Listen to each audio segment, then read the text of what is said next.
शेतकऱ्याचं नेमकं घराणं काय आहे आपण त्यांच्याकडूनच समजून घेऊया. नेमकं तुमचं काय घराणं होतं? आमची जमीन कमी झालेली आहे कर्जपची, तर ती दुरुस्त करायच्या बाबतीमध्ये आमचे 4 वर्ष झाले तशी चक्रा मारू आलो. आम्हाला काहीच त्याच्यावर हे भेटलं नाही. तारखेवर तारखी दिल्या. शेवटी आम्ही कलेक्टर ऑफिसच्या अंग गेलो. कलेक्टर ऑफिसला बी तारखी गेल्या. त्यांना पत्र दिलं. पत्र दिल्याच्या नंतर आम्ही ते इट जमा केलं. जमा केल्याच्या नंतर पोच पावती कलेक्टर ऑफिसला जमा केली. तरी 2 महिने झाले, तरी अजून आम्हाला काहीच हे झालेलं नाही.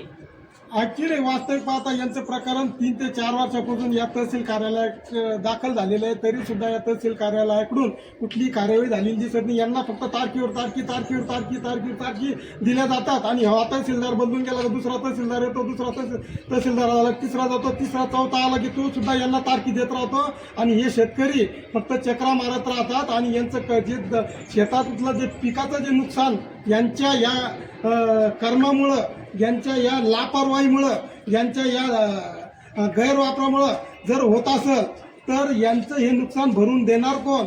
आणि शासनाने जे नियम घालून दिलेले आहेत त्या शासनाची अंमलबजावणी या तहसील कार्यालयाकडून जर होत नसेल तर हे तहसील कार्यालय असून ताप नसून संताप अशी परिस्थिती फुलंब्री तालुक्यातील शेतकऱ्यांची झालेली असल्याचं या ठिकाणी दिसून येत आहे.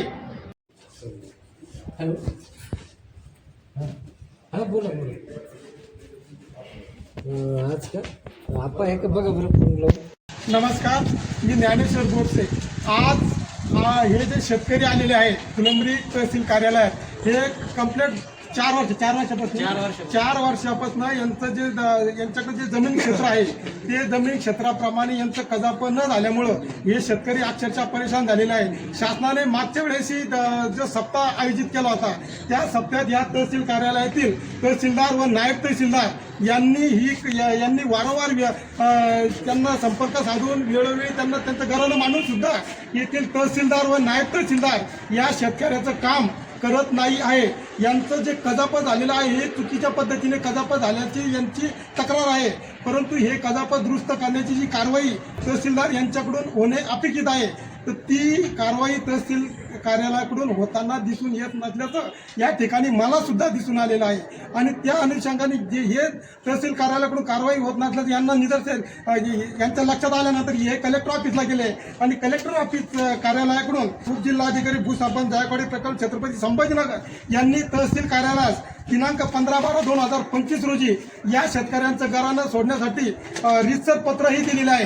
तरी सुद्धा हे तहसील कार्यालय यांच्या या पत्राला मान्य जिल्हाधिकारी कार्यालयाकडून आलेल्या पत्राला सुद्धा जुमानत नसेल तर या शेतकऱ्यांच्या अडीअडचणी सोडवणार कोण? आणि जो शासनाच्या वतीने जो सप्ताह सुरू केलेला आहे की कजाप बाकी आहे ते कजाप करण्याचं आणि ज्यांचे कजाप चुकीचे झाले आहे ते दुरुस्त करून घेण्यासाठी जो शासनाचा जो प्रोग्राम सध्या सुरू आहे जर तो प्रोग्रामच जर हे तहसील कार्यालय फुलंब्री हे राबवत नसतील आणि तहसीलदार आणि नायब तहसीलदार हे प्राप्त पदाचा व अधिकाराचा दुरुपयोग करत असतील तर शासनाचे या ठिकाणी जो प्रोग्राम आहे, जो आठवडा आहे, जो सप्ताह आहे तो राबवणार कोण?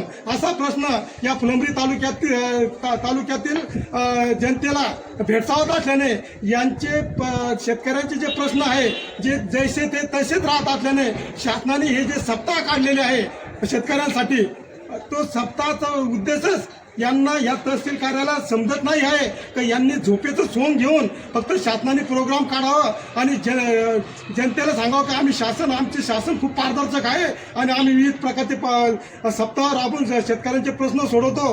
परंतु हे महसूल तसेच तहसील कार्यालयातील हे अधिकारी आणि कर्मचारी या सप्ताहाचं तीळ मात्र सूत्र पाळत नसतील किंवा तिची कारवाई करत नसेल तर या शासनाचा सप्ताहाचा उपयोग काय असा प्रश्न आता तहसील कार्यालय फुलंब्री या तहसीलदार आणि नायब तहसीलदार यांच्या प्रति उपस्थित होताना दिसून येत आहे.